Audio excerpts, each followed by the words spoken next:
Hello, everybody. How are you doing? How are you doing? This is S. Anthony Thomas. This is the S. Anthony Thomas Show, episode number 184. 184. I'm going to call this episode, Some People Are Annoying. That's the title. The title is Some People Are Annoying. And I'm going to jump right into it because I know that there are people that are getting on your nerves right now, right? Some people don't even realize they're annoying. Some people are annoying on purpose. And to be honest with you, it's actually easier to deal with the person that's annoying on purpose because you can get angry at them and then you can retaliate in some way. Somebody like if you're going after you another guy pursuing the same lady, right? And you want to pursue a relationship and this guy just wants to quote score unquote, and you can sabotage that guy after he tries to sabotage you. You can consider it a competition. Not only do you want to pursue this lady for a relationship and have a special time with this lady and be with this woman, maybe even marry this lady, but you can just attack this guy in the competition to win this lady's favor. You have anger towards him. You feel like he's trying to mess your life up. You want to get this guy. You want to beat this guy. And also you want to win the hand of the lovely lady. That's okay because this person's being annoying on purpose. He's a you-know-what blocker, as they call him, right? But what goes through my mind is the people that don't even know they're annoying, which makes them even more annoying because they're not trying to be annoying. So you can't even get mad at them. So that makes them even more annoying. The first annoying people to you are your parents. Your parents are annoying. Now, as a kid, they're annoying. When you become an adult, if you have children of your own, or you care for kids or something like that, you realize they're not actually being annoying. They're protecting you. They're trying to keep you from doing something stupid. They're trying to keep you from injuring yourself. They're trying to keep you safe. But as a kid, on the other side, you can't stand it. If you're a teenager, right, and you know what teenagers do after a certain age, they want to be alone. As a teenage boy, you want to have some alone time. I don't want to have to spell it out. You know what I mean, right? And you think everybody's asleep. So you're going, this is great. Finally, I can have some alone time, if you know what I mean, right? But then all of a sudden, while you're in the middle of your alone time, you hear some footsteps coming up the hallway. And you're going, I can't tell whether somebody's going to the bathroom or whether they're coming here. Then you hear the knock on the door. Bah, bah, bah, bah. Hey, what's the door locked for? And you're thinking, oh, no. You got to hide the magazine or the Sears catalog. Back then, people used Sears catalogs. I mean, not me, but other people. Don't judge me. Back to the story. Right? And you got to get yourself presentable for the person coming in, and then you open the door. Why'd you got the door locked? Oh, I don't know. I didn't realize it was locked. Hey, what's this Sears catalog doing in here? Oh, are you looking at some toys? Right? And then he goes over there, right? Your dad goes over to the Sears catalog and he sees it ain't toys you're looking at. You're looking at the women, their underwear, right?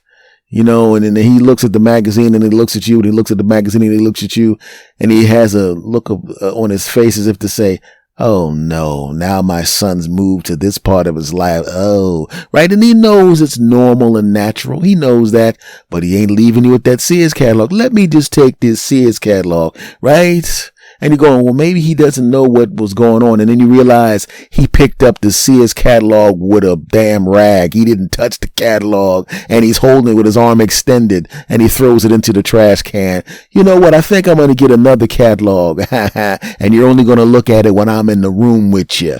Okay. And leave this door open. Right? So now because you got caught, oh no, now the door's got to stay open. Oh no. And that's not going to stop you. You're just going to have to be better at it. You're going to have to go to the room and see if your parents are sleeping. You got to listen for the snores. Okay, they're snoring. And then of course you go there. Hi, my parents are asleep. This is fantastic. It's time to have some alone time. And then all of a sudden what happens? One of your punk siblings is awake. Hey, I heard you walking around out here. What's going on? Hey, I feel I'm just going to sit on the bed and talk to you about nothing in particular. And good for you, it's a Friday, which means I don't have to go to school tomorrow, which means I could stay up all night talking about nothing. your little sibling's annoying. You love them, but they're annoying. And now you have to figure out a way to get this done. And you go, okay, got to check on the parents. This time I'm going to take off my slippers. I'm going to walk real quiet. Their parents asleep, but that's great. Go over to the siblings' room. Make sure the siblings are asleep, but they're all asleep. You start to ease back to your room. And finally, you get to have alone time. But all that work it took, right? Why? 'Cause your family's annoying. They didn't know they were annoying. Your younger siblings, fortunately, didn't know what was going on. Your father knew what was going on, but he was hard at work. And your mother, he didn't even say anything to your mother because you know daggone well your mother would make sure you didn't get to do anything. But those are the first annoying people in your life. Your parents, your siblings. But now we move on to another activity, right? When you're a kid, you want to have your own food. You start to become territorial with your toys. You start to become territorial with your food as a kid. And then when you become an older teen, right? Because when you were doing the stuff I was talking about before, you were a teenager. Now you're an older teen all of a sudden, right? And now you want your own thing. Man, I don't eat that kid stuff, man. I need my own stuff. And I remember as a kid, I started to make a little bit, had a little money. You have your little job. There may be a little allowance there. You didn't like what people had for dinner and you want to order something on your own, but you don't want to share it. And you don't want, why don't you share with your siblings? You're like, the whole idea of me ordering is for me not to share with anybody. So what do? You go downstairs. You look into the thing, you look at the menu, yeah, and you call up the place. Boop, boop, boop, boop, boop. I would like a double quadruple with a double quadruple and a large drink with the quadruple quintuple. Sure, that'll be this amount of money. That's fantastic. How much will it be at the door? It'll cost this at the door. And okay, then you do the calculation for the tip. I got that on me. This is going to be great, right? But then you realize, oh no, they're not just going to show up at the door. They're going to call the house to let me know they're outside. And that's going to kind of defeat the purpose. Ooh. And I'm not supposed to be ordering and opening the door this late at night anyway. Ooh. So I'm going to wind up getting in trouble and they're probably going to take my food and throw it in the trash and make me share it with somebody. Oh no. Ooh. So what do? See, back then, they still had landlines in the home and your parents had the phone in their room. Well, you can't go in there and get the phone, right? I mean, maybe you could pull it off. But you're not stupid. You're not going to do that because then what are you doing in here? And you got to come up with a lie for the reason why you snuck in their room and you have their phone under your arm. Oh, you can't do that. Ooh. But the phone has a cord. Yeah. And the cord goes all the way across the room. Which means I can unhook the phone. Oh, the plug to the phone is right by the front door. Thank goodness I can actually unplug it from here because they were normally going to put the bed on this side of the room, but it's on that side of the room, so I can get there. So you you open up the door and it's the loudest creak in the world, but fortunately everybody's snoring. You open up the door. You try to open it up as quietly as possible. You crawl across the carpet, click, you unplug the phone. So now it ain't going to ring in their room. And fortunately, your siblings got in trouble. So their phone's not even in the room, in their room. So the only phone that could get you is the phone right there. Then you go downstairs to the phone that you're going to be using in order to get the food and you turn the ringer down real low. And fortunately, everybody upstairs has the TVs on low, so they won't even be able to hear this. Oh yeah, the phone rings. Yeah. Food outside. Fantastic. You're hanging the phone up very, very quietly. Yeah. You go down to the door. You open up the door. Hopefully you don't get mugged. Not a big deal. Everything works out fine. You give the guy the bread. You give the guy the tip. Thanks a lot. You get the food. You just kind of sneak back to your room. You slide your food down. Bow. Right. And you realize you got to go plug that phone in. You got to go plug that phone back again. So you go back down to where the other phone was. You forgot to turn the ringer up. You turn the ringer back up to where it's supposed to be. You go into your parents' room. You take the thing. You click it. Click. You click it up. You're like, that's right. I'm about to bust this grub. I'm going to put some earphones on and watch this TV and watch a show that I'm not supposed to be watching in the first place because I'm supposed to be sleeping. I got this food. It's a victimless. Oh no. And you hear the other phone, the other room, oh, what's going on? Yeah, we dropped an order off at your house, and we gave the guy at the door, the kid at the door, a cherry pie instead of an apple pie. We just want to apologize and let him know that the next time he orders, we're going to make sure he gets a free apple pie. Ain't nobody here order any. Yeah, we were just there. This was 123 Main Street, right? There was a little guy there. He had glasses with the thing. Oh, he was he? Yeah. Okay, well, thank you. No problem. But I'm pretty sure he won't be calling anytime soon. Click. And you realize now that as you're eating your double quadruple with the double cheese and you're drinking your soda, you realize this is going to be your last meal, because you can hear not two sets of feet coming up the hallway, but two. You hear the heavy steps, you know that's your father. You hear the lighter steps, you know that's your mother. Then all of a sudden you hear the other kids in the house wake up. What's going on?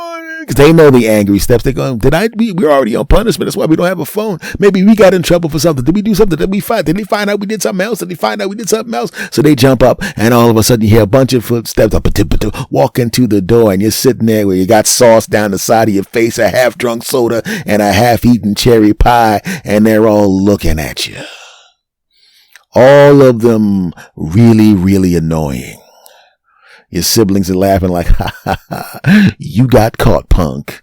And your parents are looking at you like, you might as well enjoy that meal, because you ain't going outside to get another meal for about a month, because we told you not to open up the door to anybody late at night. You could have got yourself killed. You could have got us killed. You could have got your sibling killed because some weirdo was at the door late at night. How in the world did you get wait a minute. How we didn't hear the phone. Wait a minute. The only way we couldn't have heard the phone is did you turn off the ringer or unplug the phone? And don't lie. You know you're already in deep trouble. Why add more to the sentence? You might as well just confess to everything that you did, and you do. And as you confess, there's a part of your father and your mother's face that's disgusted and angry, but there's also a part of them that's kind of intrigued by how good of a job you did, even though you dummy, you got foiled by the delivery guy giving you the wrong pie, and your siblings are looking at you like, we're impressed. You'll never leave this house again, but we're impressed. And their parents look at your siblings, go to bed, you're already in trouble. Okay, go to bed, and you hear them laughing. He's gonna get it, right? And then your mother says, you take care of this. Right? And she goes back to bed, and you hear your siblings, they're waiting for the yelling. And then your father looks at you and goes, look, punk. Now, I am going to ground you until you turn 75 years old. And all this stuff in this room, that anything that looks like fun, you ain't going to be seeing it for about a month. Because I want you to know the seriousness of what you just did. Don't you realize you think you're grown up, but you're not going to be an adult for like 3 more years. Okay? You understand? You don't have your man strength yet. If that grown man was a bad guy and he decided to come busting in the door, or if somebody robbed him and then decided, hey, there's an open door, I might as well go in there and run in there and rob people. You know what I'm saying? You don't know who these people, he could be, and if he comes in the house and we're sleeping, I can't protect you. He could have just cracked you over the head, come in here, attacked your mother, attacked your sister, attacked you, killed all of us, robbed us. All of that because you wanted a double quadruple with cheese, a soda, and a pie. You didn't even get the right pie. So I'm going to have to ground you severely. Like I said, anything fun in this room, you're not going to see, I don't know, till the next version of it comes out. And no, you're not going to any parties. And you know you're not going to any activities after school unless it's work activities. And you better just come straight on. In fact, I'm going to come pick you up. How about that? All right. Now, was it worth it? A month of not having anything, a month of not going anywhere, a month of being grounded? Was it worth being grounded for a month? For a double quadruple with cheese and a stupid pie and a stupid soda? Was it? And the kid goes, no, Dad, I'm sorry, Dad. All right, I'm really upset with you right now. I'm going to talk to you again in the morning. Yeah, you might as well finish that crap. You already ate half of it. I should throw it in the trash, but I'm not going to do that. Finish whatever that is, take it downstairs, throw it out, and you go to sleep. You're lucky it's Friday. By the way, this weekend, you ain't doing nothing because, like I said, you're grounded. Then he goes back to the room, right? And you feel horrible. You also feel gross because, well, in the room, your mom and dad, all of a sudden the radio's on real loud and it's some slow music. So you have to be, you know what's going on in there, and then ew. Because you can also hear your siblings in the other room. We know what's going on in there. Ew. Shut up, idiots. Right? And then you go to take your food wrappings downstairs, throw it in the trash can, and you realize that Sears catalog is still in the trash can, and you pick it up and take it back upstairs and you hide it. Because if you're going to be stuck in your room for a month, and everybody's going to be mad at you for a month, and they're going to say, just close your door and you think about what you did. Well, we already know what you're going to do for the next month. Yeah, that's right. Might as well make the best of it. Because that's what it's like. When people are annoying, they mess up your plans. Even if your plans are stupid, which in this particular scenario, the plans were stupid. But as you become an adult, when you become older, even now as a grown up, you realize how annoying people could be in just in general. Earlier today, I had to drop some relatives off at a place in the more touristy area of the city that they live in. And the traffic was horrendous. And not only was the traffic horrendous, I was familiar with their city and I was familiar with the area that I was dropping them in. So I knew, you need directions. No, I used to be in your town all the time. I know where it is. They cut the traffic patterns are different now because they cut the roads to make them thinner so they could have bike lanes on the outside. Oh no. Which means the same amount of cars, but half as much space for them to drive on. Do you know how many times I got people cut in front of me? People who could have just waited another second or so and been one car behind me. But no, they had to cut in front of me. Right? And then they look at you angrily like you did something to them. Man, that's annoying. Some people cut in front of you and don't even realize they cut in front of you. They don't even know they're annoying, but they're annoying. So when you go on through your life, it doesn't even matter how old you get or what your situation is or what your station in life. No matter what you do, somebody's going to do something annoying. Your boss is going to ask you to work overtime. You told him you didn't feel well. You told him you had something to do. Johnson, we have to finish this account. He's annoying. He could have asked somebody else. Great. You're the best person, one of the two best people. So he's going to bug you with that crap. It's annoying. Your friends are going to show up late for something to make you late. And people are going to look at you like you're the bad guy because you're the one driving, even though they were the ones that were late. That's annoying. It's impossible to go through life without somebody annoying you. But the thing is, you have to figure out a way to control yourself and how you feel so the annoying things that people do around you don't give you a headache, don't make you mad, don't make you lash out, don't make you strike out and do something stupid. Now, in the story I just talked about, what if that kid had mouthed off to his parents? All of a sudden, that grounding would have lasted until 2095. Right? What about he continued to keep ordering stuff from that place late at night, and one day somebody did come in and smack him up and smack his family around or rob the place? Ooh. I have learned over the course of time, and I proved it today with the amount of people that cut me off and honked horns when I didn't do anything wrong, that it didn't change my temperament at all. It didn't bother me at all. I just didn't care. I've learned to not let most things that are annoying annoy me. But there is still one thing that even right now, as I consider myself a little more enlightened, a lot more enlightened than I was when I was a child and a young man, and there is one thing that really annoys me, and I'm pretty sure you're familiar with this when it happens to you.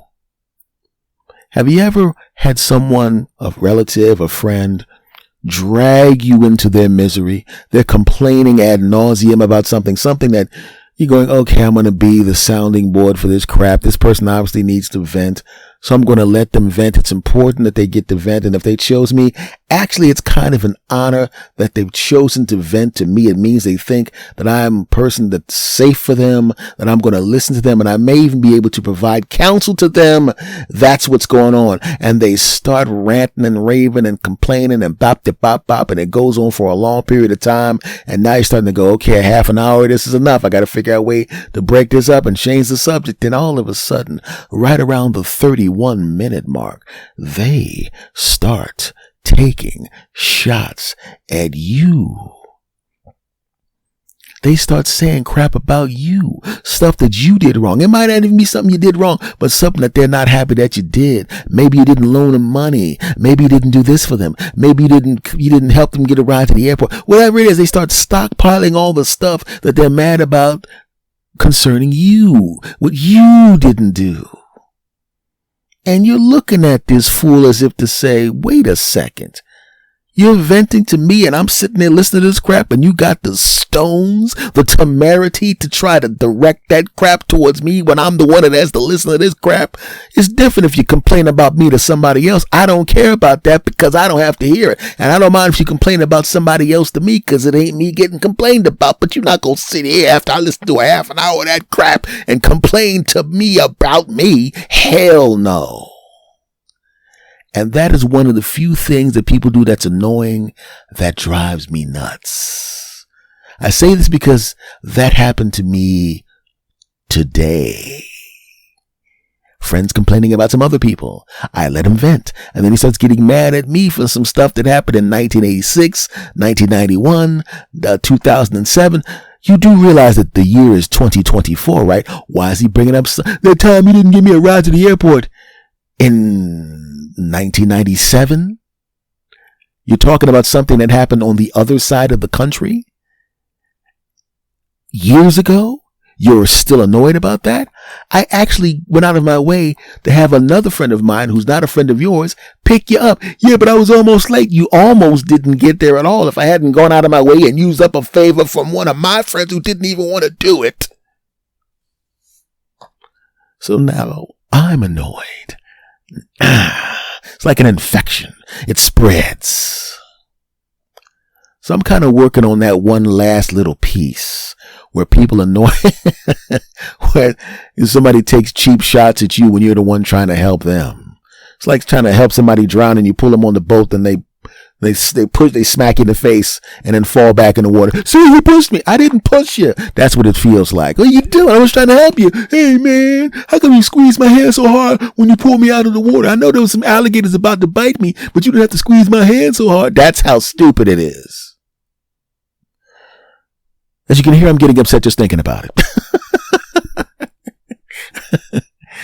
What I'm saying, folks, is to wrap this up, episode 184. There's a lot of things that are going to annoy you, man. Don't let it sink in. You know, don't let it sink in. Let it fly off like water on the duck's back, man. Let it be like somebody throwing eggs at a fighter plane. Just don't even let it reach you. I'm still working on this one last little piece, but I'm happy I got rid of the other things that annoy me. You dig? Can you relate to that? Of course you can. Guess what? Know what's annoying is the simple fact that this episode's over. That annoys me. I should keep going. Folks, if you love this podcast, and you do me a favor. Please write a 5-star review for this podcast. If you love this podcast, and you do, make sure you subscribe if you haven't subscribed. Listen on Spotify, listen on Apple, wherever this podcast is, and it's everywhere. Make it a point to listen to it and spread the word. Tell friends. Let's get it going, baby. I appreciate you. I'll see you next week. Much love to every last one of you, no matter what country you're in, because there's a bunch of different countries listening. Thank you to everybody. Much love to you all, new people, old people, new listeners, old listeners. Much love to you all. I will see you again next week. Take care.